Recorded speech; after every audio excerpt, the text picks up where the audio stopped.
Hi everyone, Krista Cowan here with another episode of The Barefoot Genealogist.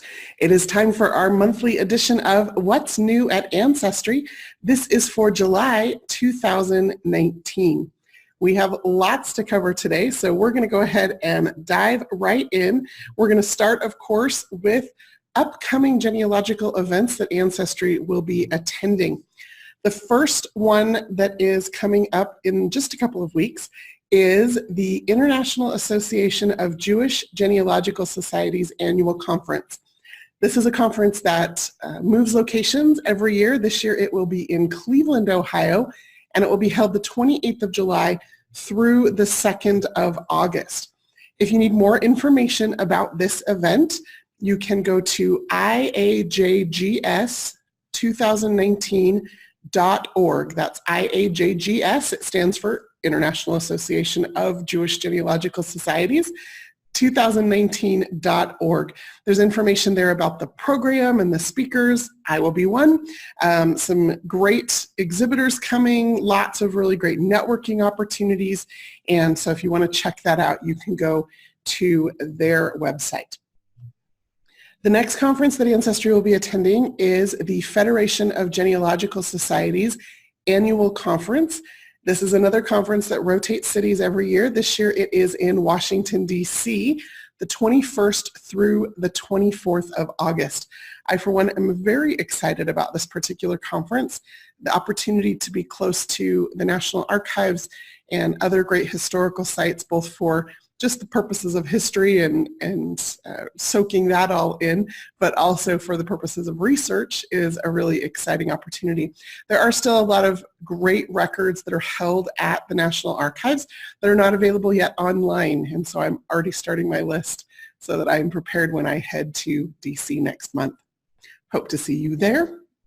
If you want more information about that particular event, you can go to their website, which is FGS, Federation of Genealogical Societies, fgs.org, and click on the link there for their conference, and that will give you all of the details about registration for the conference and booking your hotel room.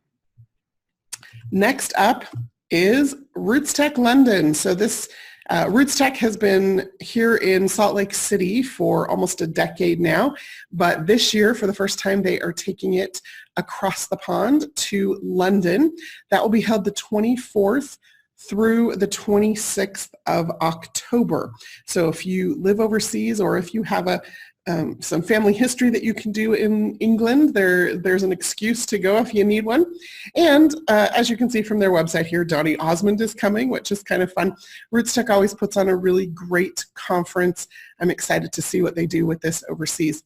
If you want more information about that conference, you can go to rootstech.org, and at the top of the page there's a link for the London conference, so you can check that out. And again, Ancestry will be there. Would love to see you there.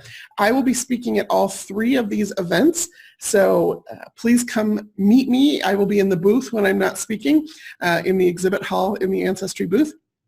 Would love to meet you, so please, if you do come to one of these events, seek me out. Okay, that is it for events. We have a lot to cover about product and some of the tools on the site. And so the first big news, of course, is that as of July 1st, a lot of the things that we had in beta have now officially gone live, which means you can't switch in and out of beta. And so for those of you who participated in the beta starting when we announced it at RootsTech in February, at the end of February, thank you so much for all of the feedback that we received. We utilized that feedback to make continual tweaks and improvements to the tools that we made available to you through the beta period, and now they are ready for prime time. And so everybody will has access to those now. So let's just do a quick review of what those things are that were in beta that are now live. The first thing is my tree tags. So if you haven't yet utilized these, you will now see a little blue tag in the header of every profile page in your tree. If you want more information about how to use my tree tags, including some tips about how I use it in my own tree, you can go check out the video I did a couple of months ago about my tree tags. I will provide a link to it in the show notes here on YouTube. The second product that has come out of beta is the new and improved DNA match list. Of course, one of the most popular features of the new match list is the ability to create custom groups, though there are a lot of features that were introduced. Again, there is a video about this that I did several weeks ago, so if you want to go check that out, there will be a link to that as well. And then finally, Throughlines was another new tool that was in beta, very closely connected to the DNA match list, but with some differences and some changes from what you might have been used to before. That also means that DNA circles were retired as of July 1st. So Throughlines is replacing DNA circles. I'm really excited. I've been using the functionality of Throughlines pretty heavily in the last few weeks, and we've made some really cool discoveries in my own family history, and I'll hopefully have an opportunity to share some of those with you at some of the presentations that I'm doing at some of the genealogy conferences this coming year. So there's also a video about Throughlines. Be sure to check that out if you need more information about that. Now, with that said, there are a few things that are still in beta. So not everything went live on July 1st, just those three features, My Tree Tags, the new and improved DNA match list, and Throughlines. Some of the hints features are still in beta, including this one that we talked about a couple of months ago. We call it What's New in Hints. And basically with each hint, some of you will be seeing this. Not everybody has been opted into the beta experience, and so not everybody has this available, but for those of you who have it, it just is a side-by-side view of what's in your tree compared to what's in the record that's being hinted to you, so that you can readily see at a glance what's different, what's new, and what's the same between the hint and your tree. That is, like I said, still in beta. Another hints feature that went into beta this month is found under the Extras menu. If you click on that and then you click on Ancestry Lab, that will take you to the Ancestry Lab page. This is where we store our the information about the things that are in beta. And so if you ever just want to see what's currently in beta, you can check that out. This is also where you can opt in or out. We are testing putting some of these features on the site as well. So in addition to being able to enable or disable this feature here in the Ancestry Lab, you can also enable or disable or turn beta on or off from the hints page itself. So the new feature that is in beta is called Hints Feedback. And basically what it means is that anytime you review a hint, we're going to give you the opportunity to provide feedback about why you either accepted, rejected, or ignored this particular hint. So I'm going to walk you through what those different screens look like, and then we'll just talk for a minute about why you might want to provide some of that feedback. So here I'm on my great-great-grandfather, George Melton Lawrence, and there's this picture that somebody has saved. It's a picture of his tombstone. I already have it. There's multiple copies of it that are floating around, and so I'm going to go ahead and ignore this hint, and I'm going to get a little pop-up box here that's going to ask me why I ignored this particular hint. Now, there are some pre-selected options here that I can just check to make it easy, and we have tried to select some of the more common reasons why people ignore hints to provide there. But if none of those are satisfactory, you can just click in this blank box here that says Other and type in your own reasons. There's two things that'll happen. One is that it will automatically save whatever you select or type, so you don't have to click anything else to get it to save. Then, like always, those particular hints will start to file themselves into the appropriate tabs. So if I come over here to my tree, let's get rid of Donnie Osmond. Sorry, Donnie. Okay, we're coming over here to my tree. When I'm on my hints, like always, I have my new hints, undecided hints, ignored hints, and accepted hints. And so once I action on one of those things, it will just eventually go into one of those three buckets, just like it always has. So that piece hasn't changed. Now, if I go to review a hint and I click maybe. So you know when you review a hint and you sometimes have the option of yes, no, or maybe. This is the maybe hints, and so you've marked it as that you're undecided whether or not you want to save it. And again, you've got some pre-selected options here. That's not the right phrase. You've got some pre-populated options here that you can select to decide about why you're undecided, or you can type in your own answer there. And then if I click yes, this is my person, and I walk through the regular, again, nothing's changed, merge flow to save that record to my tree, I can still provide feedback about why I accepted this particular hint. And in this case, as in all, you can select as many options as you want. So I could click every one of these boxes and type something in, or I could do nothing. If you don't want to provide any feedback, you don't have to do that. You can either just move on, or you can click the little X to make the box go away. Okay, then when you come back here to your hints, and you come in here to view the undecided, ignored, or accepted hints, the information about why you marked this hint undecided, or ignored, or accepted, that decision information has been saved. So let's talk with that view now just a little bit about why I'm so excited about hints feedback. Number one, this feedback is providing actual feedback to Ancestry so that we can take that feedback and make hints better.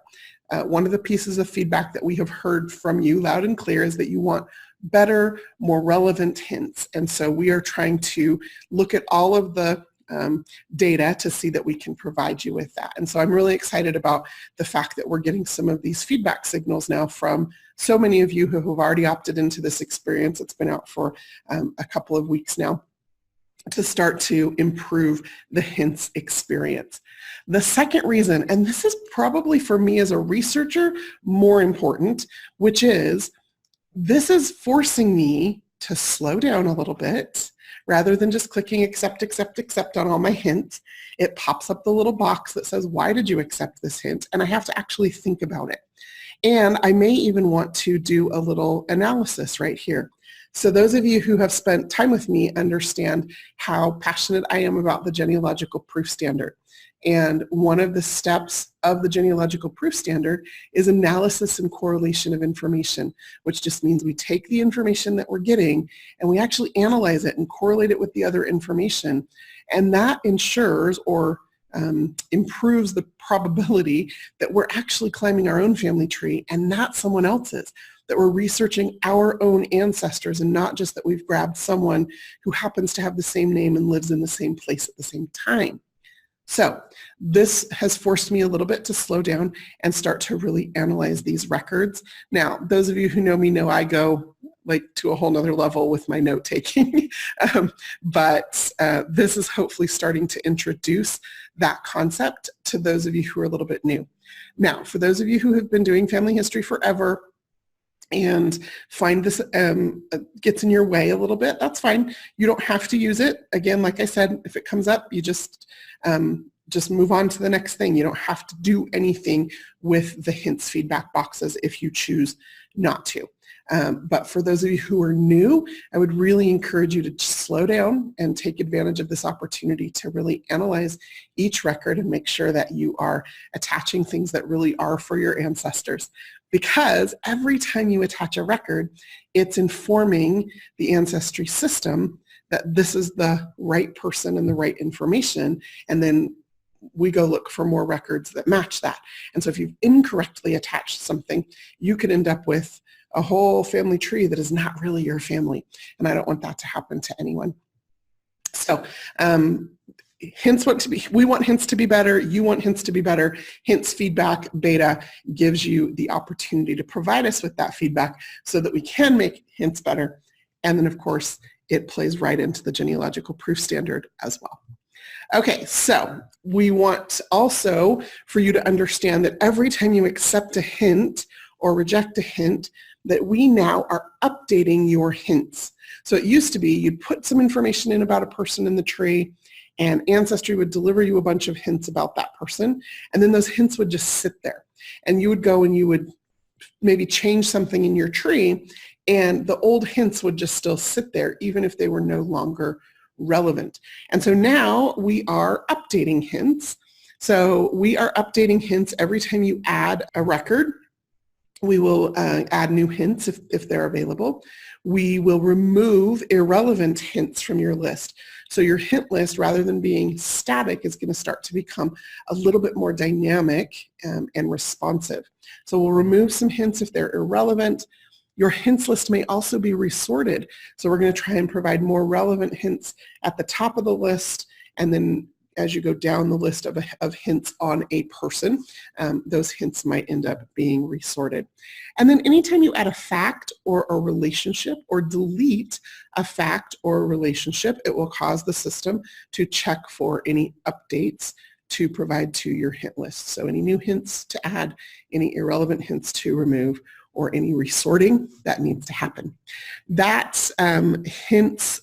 We call it hints inventory management, is also still in beta. So with any of the features, the hints, what's new with hints, the hints feedback, or this hints inventory management, there will be a feedback button. It's usually going to show up. I think mine is still sitting there. Yep. So when I'm on my person in my tree and I'm viewing the hints for this person, down here in the corner, you're going to see that little provide feedback button. Go ahead and click that link and give us the feedback that you have about how it is or is not working for you, or what you would like to see differently, or what you really love about it. We, our product managers, read all of that feedback, and while something is in beta is the time to give that feedback so that we can improve the product for everyone. So that is hints. Now, the Ancestry member profile is also still in beta, so if you haven't opted into that, you might want to just go check that out. Again, same thing. I don't think I brought it up. Let's pull it up real quickly here on my screen. You can opt in or out of the beta using the little switch up here on the top right-hand corner. You can provide feedback down here in the bottom right-hand corner. So check that out if you haven't already. It is still in beta. Along with the member profile, that means that the new Ancestry Message Center is still being rolled out to existing users. So all new users have the new Ancestry Message Center, but it is still being rolled out to existing users. We've got to transfer everybody from the old system into the new system, and that requires a little bit of work on the back end, almost at an account by account level. So keep your eyes on the Message Center, and hopefully you'll see those changes coming soon. When it is completed, I will announce that in one of these episodes so that you can keep track of where we're at with that. Okay, then, with the new and improved DNA match list, I told you there was a lot of stuff to cover today. With the new and improved DNA match list, there have been some minor changes, but they're kind of a big deal to a lot of us, and so I wanted to make sure that I highlighted them so that everybody knew what had been changed. We did go from beta into live, I mentioned that, but you have given us some terrific feedback, and so there's some very specific little tweaks that we implemented that I just want to call out. First of all, when you click on an ancestor in a matches linked tree, it pops open a card now instead of opening the whole tree. Here's what I mean by that. So we're going to come here to my cousin Catherine, who has graciously agreed to let me use her as a guinea pig on multiple occasions. So here is the tree that Catherine has attached to her DNA results. And when we first rolled out the changes to the DNA matches, when you'd click on any one of these people in the tree, it would open up her full tree. And several of you gave us feedback that sometimes you just want to peek at what's happening here in her tree. You don't necessarily want to go view the whole tree just yet. And so we've returned this option here to just pop up this little card. Now, if you want to go to the full tree, you have a couple of ways you can do that. From this full card, I could click here on Julia's name, and I could pop open the full tree here by doing that, okay? So that comes to Julia in Catherine's tree. The other option is, because Catherine is still living, her person here is marked private. Ancestry privatizes the information about living people. So when I click on that, instead of popping up a card, it's going to open up a new tab with her full tree view. Okay, so those are a couple of little changes that we made there to the tree view. Another change that we made to tree view is that it now expands to 7 generations if you have an Ancestry subscription. So this view will typically only show 5 generations, but up here I have a little expand tree link, and if I click that, it now shows me full 7 generations if she has them in her tree. So that's exciting. Another change that we have made is common surnames are a different color in the tree view and common ancestors are highlighted. So when we introduced the new DNA match page, the surnames, they used to be over here on the left-hand side. We moved them down below. And so here are the shared surnames that Catherine and I have between the two of us.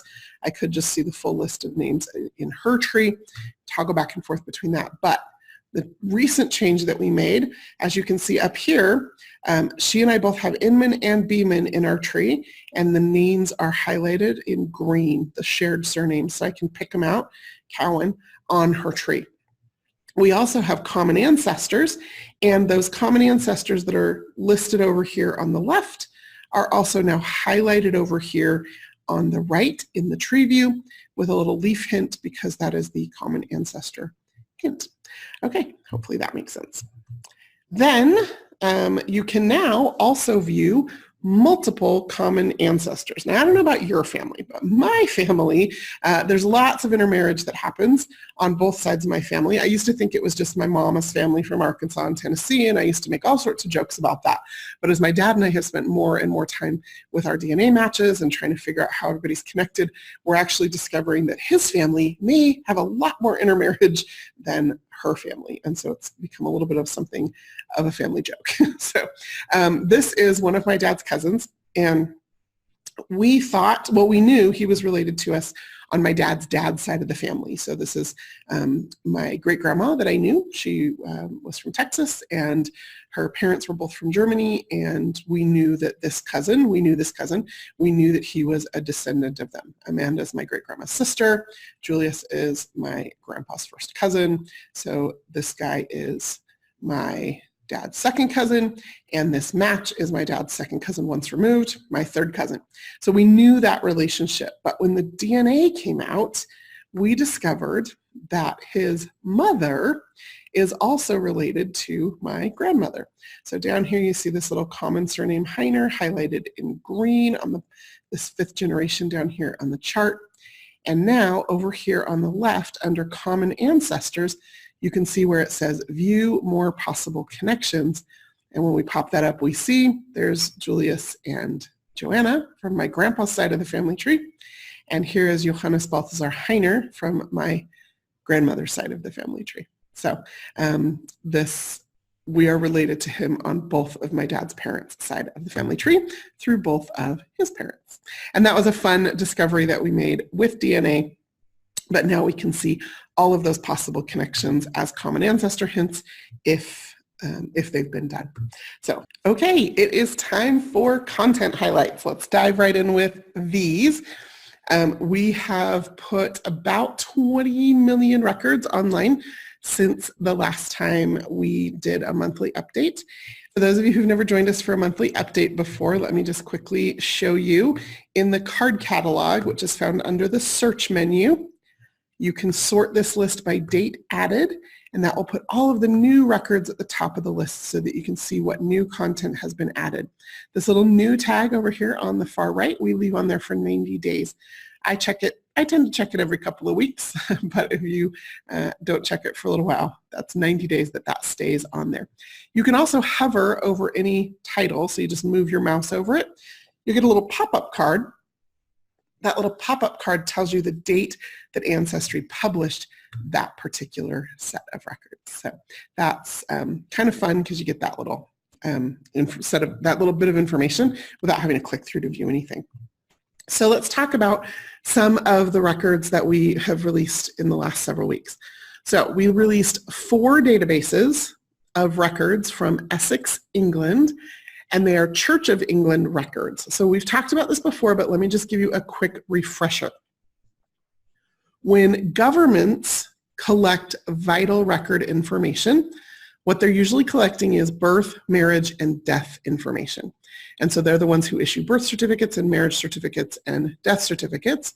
And those records here in the United States are typically done at a county level. In England, they're done through registrars. So lots of different ways that that's handled around the world. But governmental records are typically called vital records, and they're for births, marriages, and deaths. Churches also keep track of church rites, and church rites typically are things like baptisms, marriages, and burials. So in the case of baptisms, sometimes you also get birth information, and in the case of marriages, and in the case of burials, you sometimes also get death information. At least I hope they're dead before they bury them. Okay, so baptisms, marriages, and burials are the church records that exist. So Ancestry has released several million records from Essex. The thing that's great about English research is that the records date back to the 1500s. And so we have this collection of records. The first database here is baptisms, marriages, and burials from 1538 until 1812. Then in 1812, there were some laws that changed in England, and so now we have some different ways that the records are kept track of. And so then you'll see that the databases break out.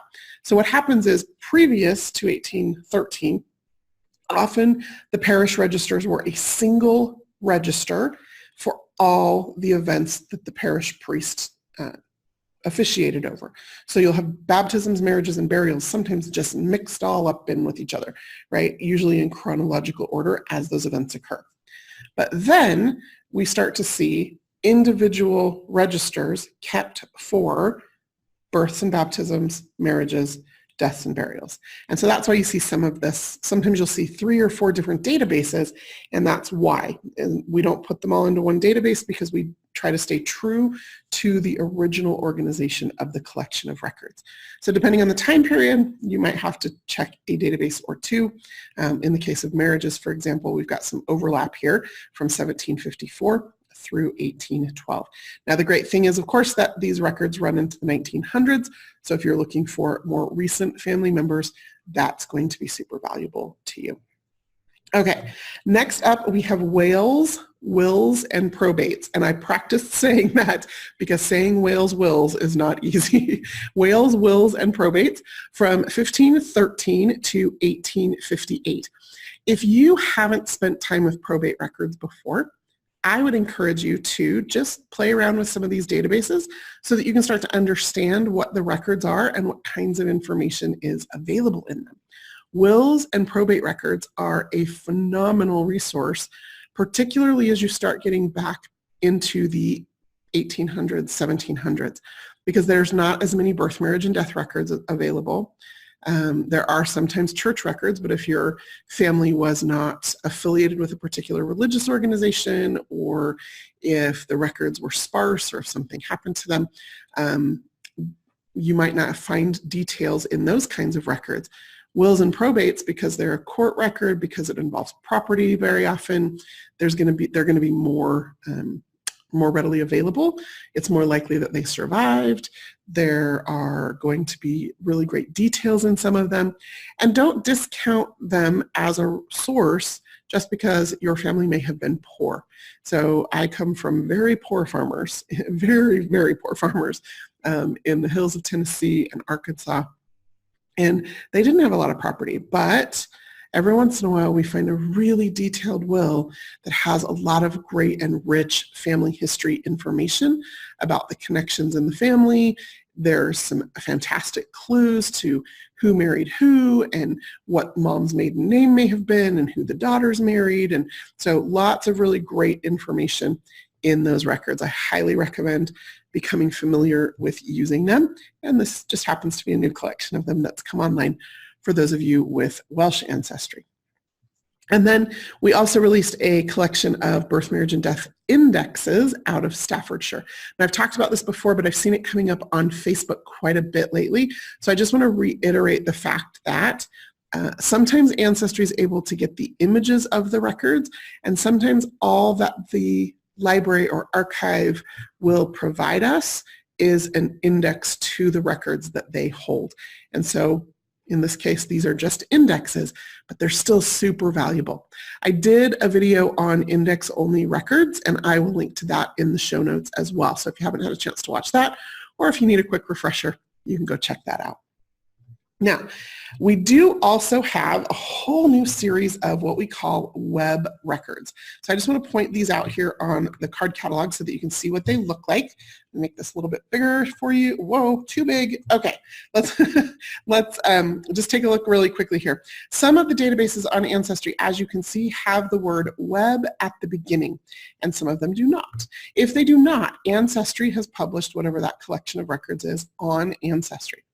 If they say the word web in front of them, then what has happened is Ancestry has gone out through our Ancestry Web Records program, and we've looked to see what records are libraries and archives and other entities publishing online for free that we can point you to.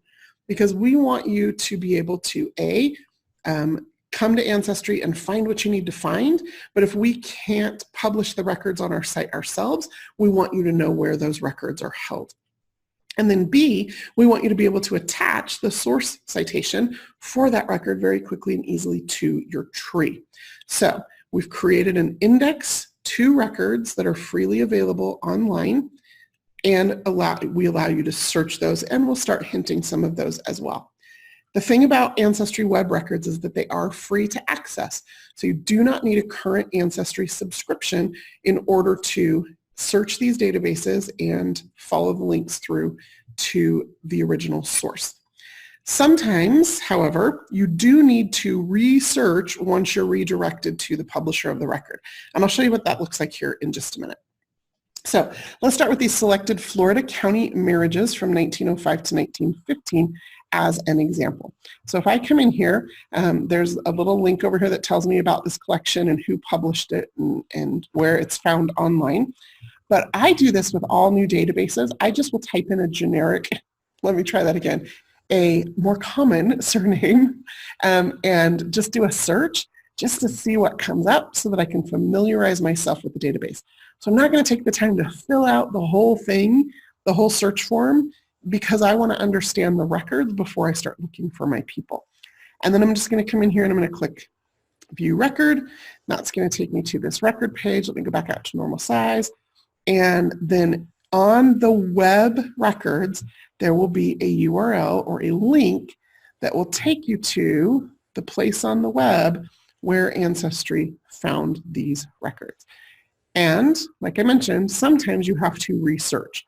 So in this case, I selected a Palm Beach County record, and so it took me to this website that has these records, and it took me specifically to the Palm Beach County section of those records, but now I have to drill down or research, in this case, to the surname that I was interested in. If I had selected a different search result here, so for example, if I go to one from Miami-Dade County, and I click the link once I get there, that's going to take me to the same website, but it's going to take me to the Dade County marriages section. And again, I have to drill down to the specific section of the record that I'm interested in. So again, the purpose of these web records is just to make you aware of what records exist out on the internet, to point you to them, so that you continue to have all those resources available to you, but that you can also then link or save these records to someone in your tree so that you have that pointer always available to you. So the Florida county marriages from 1905 to 1915 are a set of web records that we've released lately. Another one is the Connecticut marriage records from 1897 to 1968. Again, come in here, do a quick search, and click View Record.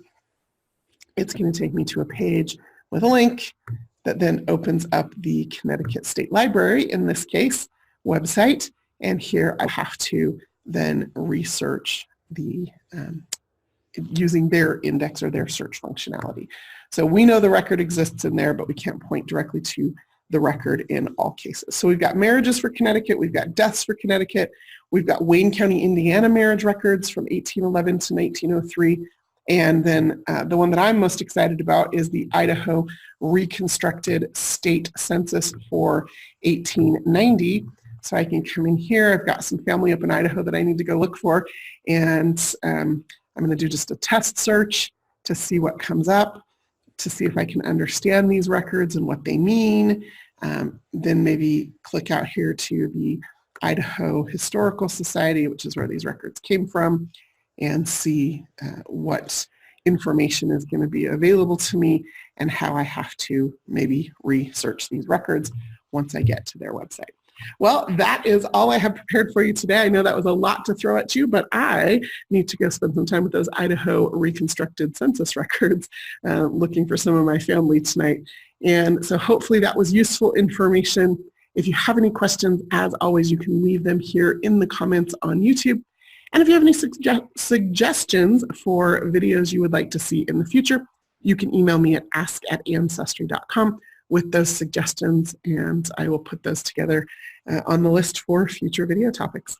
Until next time, this is Krista Cowan. Have fun climbing your family tree.